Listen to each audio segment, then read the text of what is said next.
El proceso de la salvación, por Charles Spurgeon. ¿Cómo pues invocarán aquel en la cual no han creído? ¿Y cómo creerán aquel de quien no han oído? ¿Y cómo irán sin haber quien les predique? ¿Y cómo predicarán si no fueren enviados? Como está escrito, cuán hermosos son los pies de los que anuncian el Evangelio de la paz, de los que anuncian el Evangelio de los bienes. Romanos 10, versículo 14 al 15. Observemos, amigos queridos, que en el versículo 13 de este capítulo nos es presentado el Evangelio de la salvación en las palabras más sencillas. Todo aquel que invocare el nombre del Señor será salvo. Recuerdo que por espacio de muchos meses mi alma recibió sostén por medio de este versículo. Yo anhelaba la salvación, pero creía que no había esperanza alguna para mí y que sería rechazado de Dios por demasiado pecador y duro de corazón para con Él, y que otros serían salvados y yo perdido. Pero leyendo estas palabras, hice lo que quisiera que vosotros hicieseis. Me así de Él, lo acepté, me lo apropié y fue para mí como un salvavidas arrojado a un náufrago. Porque todo aquel que invocare el nombre del Señor será salvo. Ah, dije yo, invoco aquel bendito nombre e invocaré aquel nombre glorioso. Aunque perezca, no dejaré de invocar aquel nombre sagrado. La invocación del nombre de Dios, la confianza en Dios y por consiguiente el reconocimiento de Dios, esto es lo que salva el alma. Pero debemos fijarnos más minuciosamente en estas palabras. Todo aquel que invocare el nombre del Señor será salvo. Dice primero, todo aquel. Estas palabras son muy extensas. He oído contar que cuando un hombre desea hacer testamento antes de morir y piensa dejar todos sus bienes a una sola persona, su esposa, por ejemplo, debe decir todos y esto basta. No es preciso que detalle las cosas ni que haga una lista de los bienes que deja, a fin de que, por olvido, no se omita alguna cosa. Lo mismo sucede tocante al testamento de Dios. No ha detallado quién, sino dice todo aquel, para que su testamento comprenda a todo hombre, tanto al negro como al blanco y al amarillo, tanto al rico como al pobre, al sabio como al ignorante. Comprende a los de todas las clases y hasta al que por su bajeza parece estar excluido de todas, o al que por sus privilegios parece ser de todas juntas. Las palabras todo aquel me incluye a mí y os incluyen a vosotros, quien quiera que seáis. Así sin detalle está muy bien, pues de otro modo alguien podría quedar olvidado.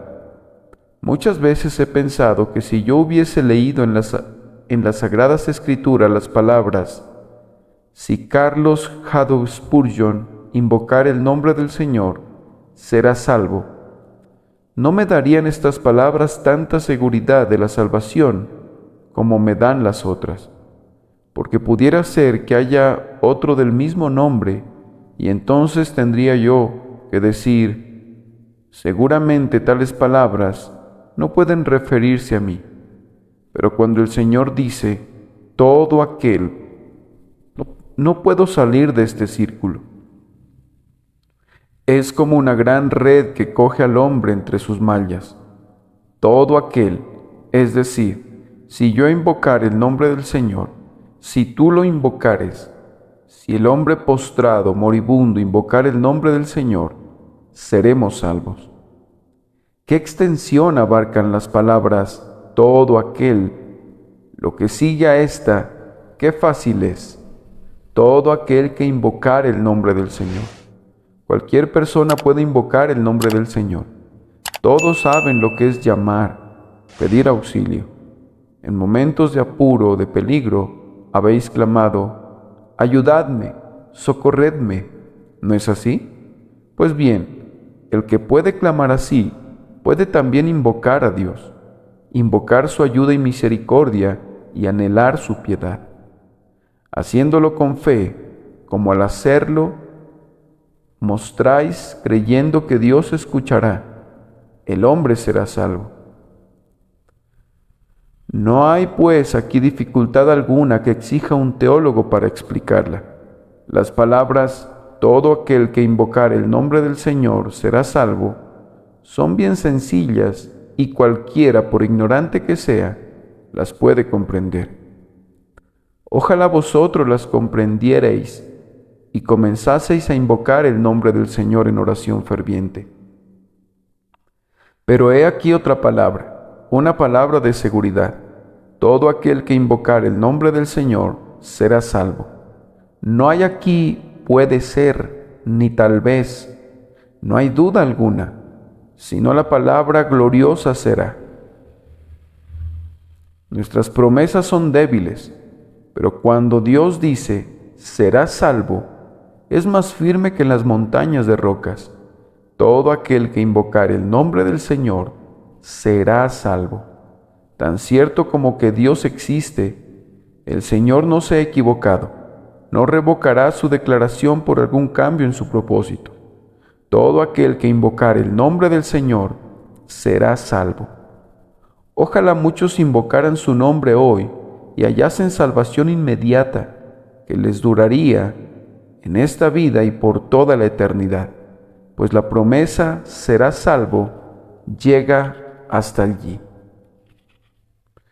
Tenemos pues aquí, amigos, un remedio maravilloso para la enfermedad del pecado, un remedio sencillo y abundante. Pero la dificultad consiste en hacerlo llegar a la gente que lo necesita. Voy a hablaros de esto en lenguaje muy sencillo porque quiero ser práctico y ruego que con la ayuda del Espíritu de Dios lo sea en todo este discurso. En el texto hay 4 necesidades en que el apóstol San Pablo insiste. La oración a Dios invocando su nombre salvará al hombre. Pero en primer lugar, no hay oración verdadera sin creer en el Señor. ¿Cómo pues invocarán aquel en el cual no han creído? En segundo lugar, no hay creencia sin oír. ¿Y cómo creerán en aquel de quien no han oído? En tercer lugar, no es posible oír sin haber quien predique. ¿Y cómo oirán sin haber quien les predique? Y en cuarto lugar, no hay predicación efectiva si no han sido enviados. ¿Y cómo predicarán si no fueren enviados? Primero, la fe. En primer lugar, pues, no hay oración verdadera sin creer en el Señor, de lo cual deduzco esta moral a saber, desde el momento que sentimos necesidad de dirigirnos a Dios implorando de Él algún beneficio, creemos que sólo por la oración de fe podemos hallar la salvación, que no habiendo oración sin creer, el Señor nos ayuda a creer, pues ¿cómo oraríamos si no creyéramos, ni cómo podríamos recibir respuesta a nuestra oración? Creo que aquí entre los presentes hay personas que han empezado a rogar a Dios, y estoy seguro que si vuestra oración es sincera, hay fe en ella. Pues, ¿pedirías a Dios la salvación si no tuvieses la creencia que necesitas ser salvado? Hay en esto cierto grado de fe. ¿Pedirías de Dios la salvación si no creyeras que hay un medio de salvación por el cual Él te puede salvar? Hay cierto grado de fe en creerlo así. Pienso que tienes la creencia que hay un Salvador. Hay también en esto cierto grado de fe y fe eficaz en creer que no obstante tus pecados y tu inclinación al mal, se ha provisto salvación y un Salvador que puede también salvar perpetuamente a los que por Él se allegan a Dios. Puede ser que no tengas mucha fe, pero debes de tener algo, si estás orando a Dios verdaderamente de corazón y rogándole que te salve. Creo también que tienes un poco de fe en que el Salvador te salvará. Hazle rogado que lo haga. ¿Habrías expresado tal deseo y te habrías acercado en oración a Él si no hubieses algo de fe en tu corazón? Deseo explicar el asunto sin exageraciones, pero con toda claridad. Recordemos que el valor de la fe no se mide por su cantidad, sino por su calidad. De modo que un hombre que tiene mucha fe es más feliz, pero no está más seguro que otro de poca fe, puesto que la tiene, aunque sea en poca cantidad. Aunque la tuya sea débil, el Señor te dirá: tu fe te ha salvado, vete en paz. La fe que llega detrás de Cristo y toca el borde de su manto es una fe eficaz, y creo que es esto lo que estás haciendo cuando dices: Señor Jesús, sálvame. Si esto es oración verdadera, si no es fingido, si sale del corazón, hay al menos una sombra, un tinte, sino un color real de fe en tu alma. Si no fuese así, ¿cómo podrías invocar aquel en el cual no habías creído? ¿Invocaríamos la ayuda de una persona si dudásemos de su poder o de su voluntad en ayudarnos? No, el acto mismo de pedir a alguno su ayuda prueba que tenemos alguna confianza en que tal persona puede y quiere ayudarnos. Pues si tú crees tanto tocante a Cristo y si tú confías en Él, creyendo que serás salvo, aquella fe te llevará al cielo. Sin embargo, yo quisiera que tuvieses todavía más fe. Creo también que Cristo puede y quiere oírte. Tú no habrás estado en tu dormitorio invocando la misericordia de Dios si no hubieras creído que Él estaba escuchándote. Los seres racionales no piden al vacío. Tú crees que Cristo puede oírte y que, por cierto, oye tus oraciones.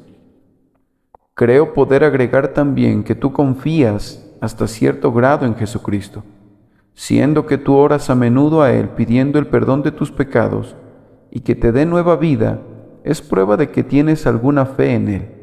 Por tanto, permíteme suplicarte que mientras sigas elevando tus peticiones, mezcles más fe en ellas.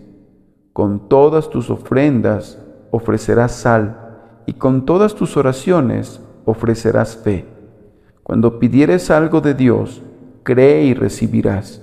Cuando pidieres la misericordia de Dios, cree en su misericordia. Cuando pidieres su socorro, cree que Dios te lo dará, pues la fe es poderosa. Conforme a vuestra fe os sea hecho. Mateo 9, versículo 29. Todos sabéis lo que es creer. Creed y orar, y la oración de fe salvará vuestras almas. Todo aquel que invocar el nombre del Señor será salvo. ¿Cómo pues invocarán a aquel en quien no han creído? La fe tiene que estar primero. Cree pues antes de hacer otra cosa.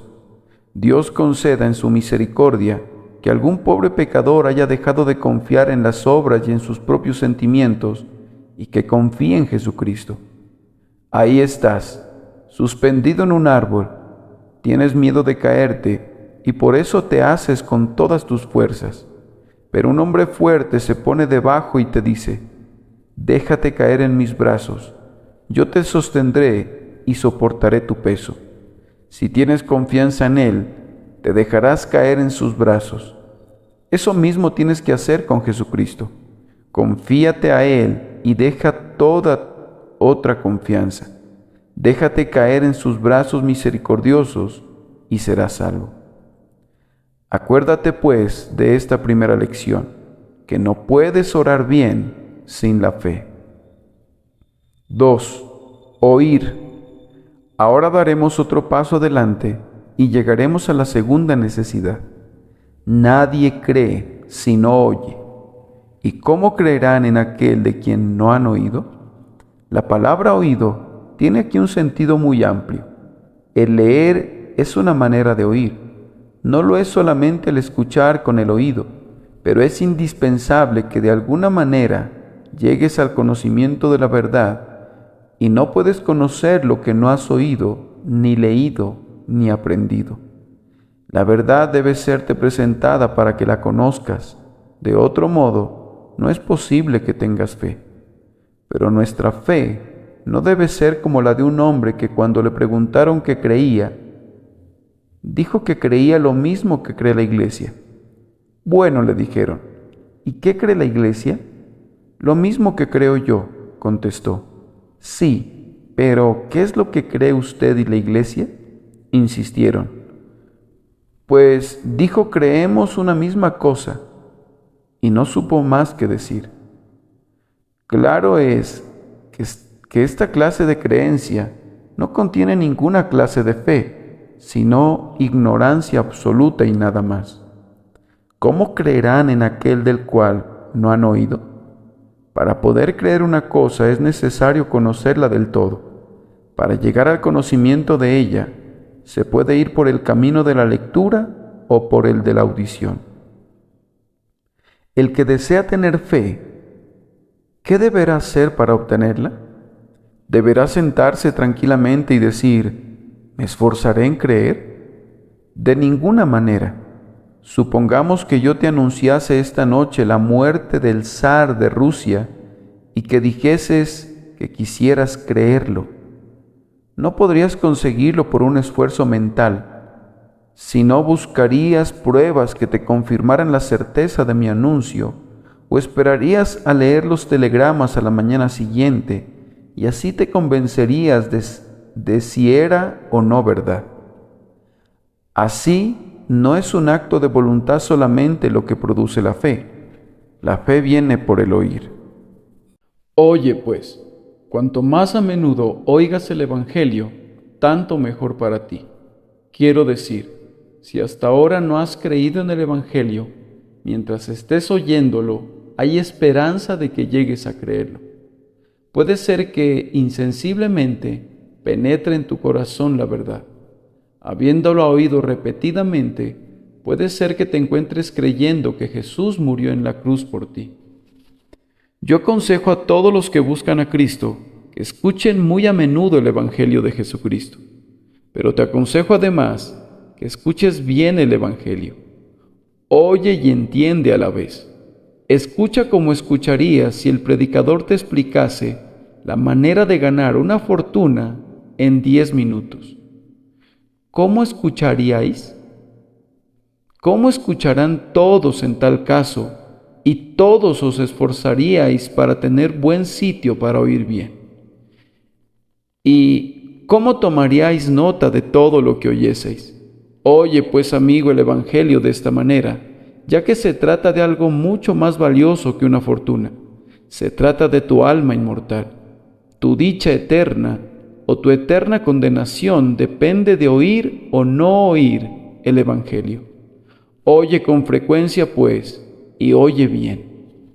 Trata de oírlo de tal manera que puedas comprenderlo, y si no puedes encontrar un predicador que proclame el Evangelio completo, haz lo que es mejor, escudriña la Biblia misma. Lee todo este bendito libro, estúdialo con la ayuda de los mejores comentaristas, esfuérzate en comprender la verdad y pruébala por experiencia. Estudia el santo libro y vete al culto haciéndote estas o parecidas reflexiones. Tengo que creer algo y estoy resuelto a saber que quiero enterarme del principio al fin, a fondo y en sus detalles, y así sabré qué creo y por qué lo creo. Si vienes a oír con semejante preparación, creerás. Finalmente, oye el Evangelio, pero asegúrate de que lo que oyes es el Evangelio. Oímos a veces hermanos elocuentes y hábiles, pero generalmente se puede decir que estos hábiles y elocuentes son los peores, pues donde se ve tanto las cualidades del hombre, suele verse poco de su Señor. Cuando se pone todo el empeño en emplear figuras retóricas, en redondear las frases y en entusiasmar a la gente por medio de la elocuencia, suele perderse de vista el Evangelio. Que tengan estos hombres su tribuna en un ateneo los lunes, pero tengamos nosotros los domingos y dediquémoslos especialmente a la tarea de presentar a Cristo como Salvador de los hombres. No conviene el palabreo. Si los hombres no van al cielo, van al infierno, y es menester esforzarnos para que no caigan en la desdicha eterna. Dios nos ayude en este asunto importantísimo. Oye lo que Dios ha enviado para tu corazón y tu conciencia. Oye la palabra que te habla del Cristo, del cielo y de cómo llegar allí. Oyéndolo, estás en camino de creerlo. Tercero, la predicación. En tercer lugar, no se oye el Evangelio sin que haya quien lo predique. ¿Y cómo irán si no hay quien les predique? Pues prediquemos. Alguien tiene que hacer conocer la verdad a los hombres.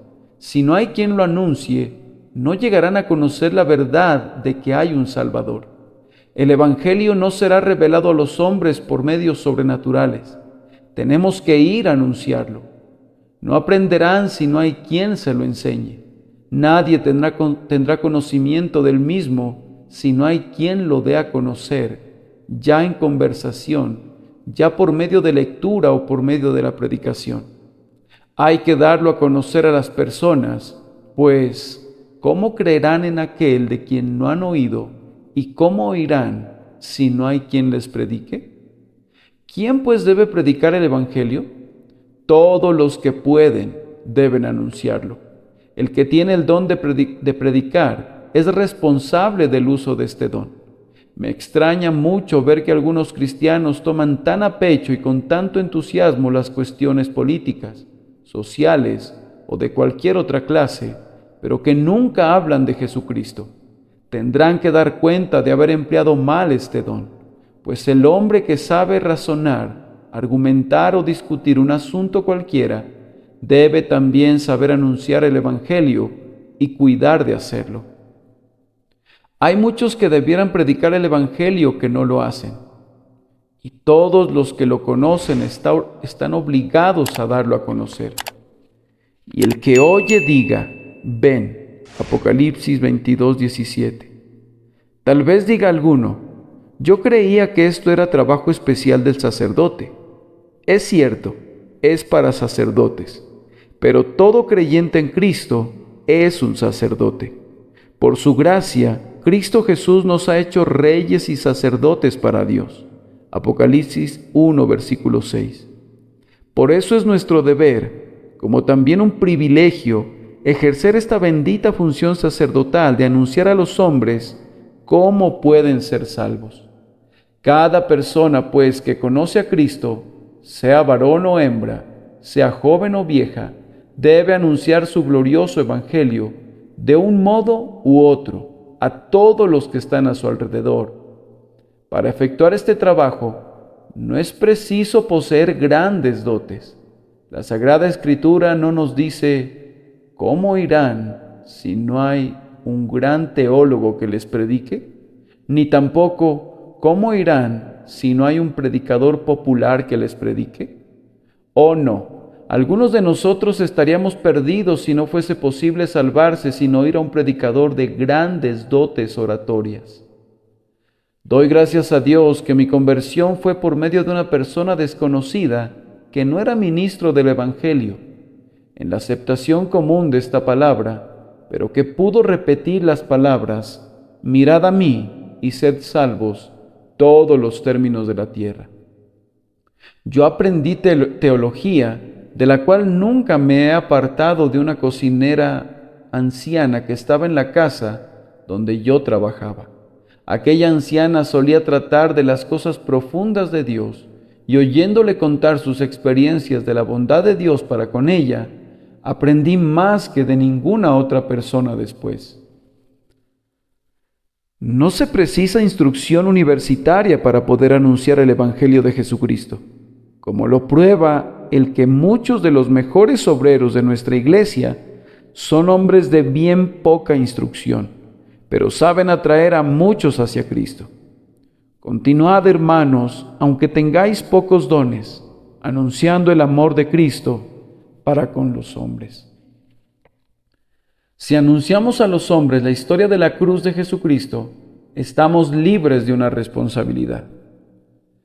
Si perecen después, no será por no haber oído y sabido. Y si perecen por ignorancia, esta no será causada por nuestra negligencia en enseñarles. Ojalá que yo pudiese estimular a todo creyente a que fuese un predicador del Evangelio, a fin de hacer conocer a todos la historia maravillosa de la cruz de Cristo.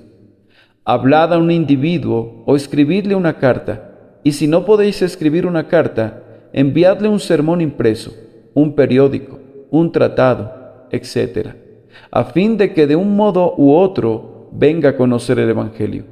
Si cada creyente hiciese conocer el Evangelio cada día a una persona, ¡oh, qué organización misionera seríamos! ¿Cómo irán si no hay quien les predique? Hágase pues cada creyente un predicador del Evangelio en el sentido del texto sagrado, anunciando de una u otra manera, y así, haciendo saber a otros la doctrina maravillosa de la salvación por fe en Jesucristo. Qué lástima que alguno viva y muera sin haber oído el Evangelio. Despiértate, creyente, anuncia el Evangelio de Jesucristo. La predicación del verdadero Evangelio es el único remedio seguro para apagar los fuegos fatuos. Clamad otra vez con el fervor de Lutero, vivid por fe. Clamad otra vez con la firmeza de Calvino, la salvación es toda de gracia, solo de gracia por la fe en Jesucristo. Ojalá que todos predicásemos así. Si todo creyente anunciara de esta manera el Evangelio de la gracia de Dios, los hombres escucharían y creerían, y hombres que creen son hombres salvados.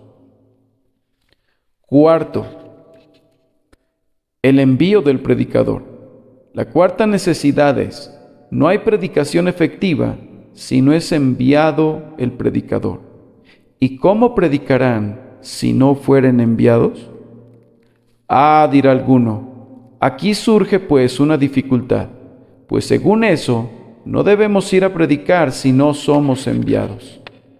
Si tú no eres enviado, no vayas. Pero, ¿qué quieren decir las palabras? ¿Qué quieren decir? ¿Cómo predicarán si no fueren enviados? El que anuncia a otros el Evangelio debe sentir que es enviado a hacerlo. De otra manera, no predicará bien ni con eficacia. El que es enviado, en primer lugar, recibe el mensaje. No se dice al criado, ve al norte o al sur, al este o al oeste, y nada más, sino que antes de mandarlo a tal o cual parte, se le da el mensaje que ha de llevar a tal o cual persona, bien de palabra o bien por escrito. No se le manda que vaya a decir lo que quiera. Ningún amo diría a su criado, Juan, ve mañana por la mañana a casa de F y dile lo primero que se te ocurra. No se hace esto jamás. Y sin embargo, algunas personas tienen tal idea de un predicador del Evangelio y creen que es uno que andando va formando su mensaje, que es un pensador, que es uno que fabrica el Evangelio en su propio cerebro. He oído hablar de un alemán que construyó un camello que se movía e imitaba en muchas cosas a los naturales. Podrá ser esto verdad, pero estoy seguro de que nadie podrá construir así el Evangelio. Debe recibirlo por revelación de Dios. Lo otro no es el plan de Pablo al preguntar, ¿cómo predicarán si no fuesen enviados? En primer lugar, pues, recibe de Dios el mensaje y no quieras saber otra cosa entre los hombres, sino lo que el Señor mismo nos ha revelado en su palabra por la instrucción del Espíritu Santo. Nosotros, a quienes el texto hace referencia y que somos los predicadores del Evangelio de la paz, decimos a todo pecador, pecador, detén tus armas, no pelees más contra Dios, ven y haz la paz con Él, la cual te es proclamada por medio de Jesucristo.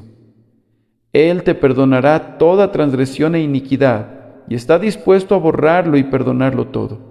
Además, te invita a reconciliarte con Él, y este es el mensaje que te anunciamos. A todos cuantos nos escuchan anunciamos las buenas nuevas de paz con Dios, gozo, pleno perdón de todo lo pasado y renovación de tu corazón para que puedas ser nueva criatura en Cristo Jesús. Esto te será dado ahora mismo y también fortaleza para luchar en el futuro contra el pecado. Fuerza para vencer y tener al dragón bajo tus pies. Poder para ser hecho hijo de Dios, heredero del cielo, partícipe de la protección de la providencia y de la guía del Espíritu Santo. Estas buenas nuevas se anuncian a todos, aun a los más alejados de Jesucristo, de la esperanza y de la paz con Dios.